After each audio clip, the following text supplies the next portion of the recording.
The spring contact model enforces non-penetration of rigid bodies by exerting a spring force opposite to the direction of penetration. The orange block is the physical system, and the blue cylinder is an external robot finger. As we add fingers to the system, we see that the number of contact modes grows exponentially. A contact mode is a set of binary indicator variables describing whether or not each finger is in contact. Each contact mode defines a local dynamics equation.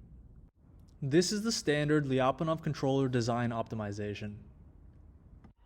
In case of contacts, a naive implementation of the v-dot constraint would involve enumerating the contact modes and applying the S procedure to each local dynamics equation.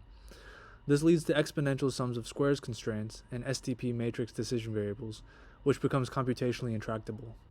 Instead, IDINAGLU 2020 proposes to rewrite the contact dynamics using linear complementarity conditions, as well as a reparameterization of the Lyapunov function using lambda as an indeterminate. The LCP constraints can be additively combined in the antecedent of the S procedure, reducing our 2 to the num fingers constraints to just one SOS constraint. A direct side effect of making lambda an indeterminate is that the Lyapunov function and controller become more expressive. The Lyapunov function becomes piecewise quadratic in X. We define a reparameterized and equivalent version of the Lyapunov function v tilde, which is quadratic in X and lambda. This function will become important later for computing v dot. The controller is piecewise linear in X and linear in X and lambda.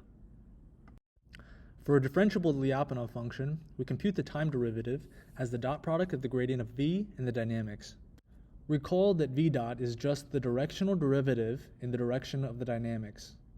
However, in case of contact dynamics, we cannot compute v dot using the gradient of v, since v is a non-differentiable piecewise function of x.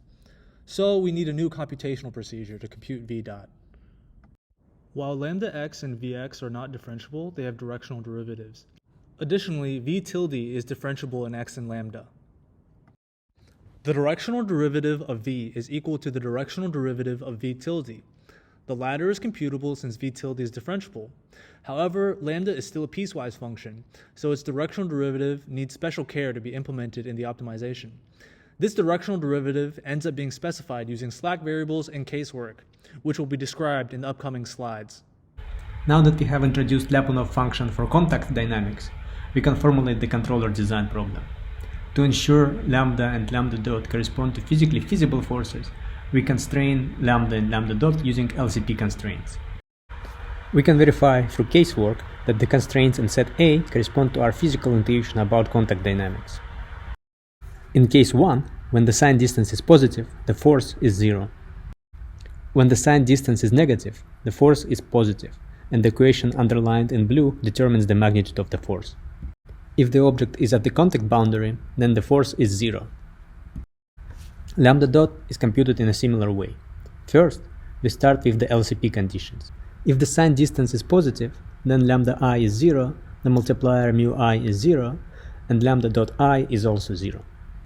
If the sign distance is negative, lambda I is positive, the multiplier xi I is 0, and the time derivative of lambda I is specified by the equation underlined in blue.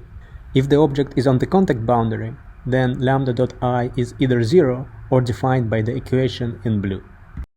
Here is our final sum of squares program, which verifies a Lyapunov region of attraction for a contact-aware controller. The constraints defined by sets A and B are incorporated via the S procedure. The authors of the paper use a commercial bilinear matrix inequality solver, which we couldn't access. Instead, we reproduced the method in Drake and implemented a new optimization method to solve the problem. Specifically, we implement alternating optimization. Starting with an LQR initialization, we solve for the S procedure multipliers. Then, we alternate between the two sets of variables, increasing the region of attraction each time. Here, we compare our synthesized controller against LQR on a card pole with walls system. LQR has no knowledge of the walls and thus diverges, as the dynamics becomes affected by the wall contact forces. Our contact-aware controller is able to regulate to the origin.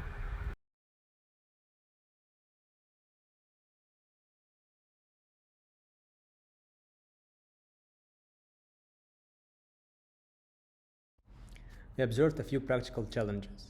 There are no great options for BMI solvers. Alterations can run into numerical issues, and we needed to tune bounds for the solver to converge.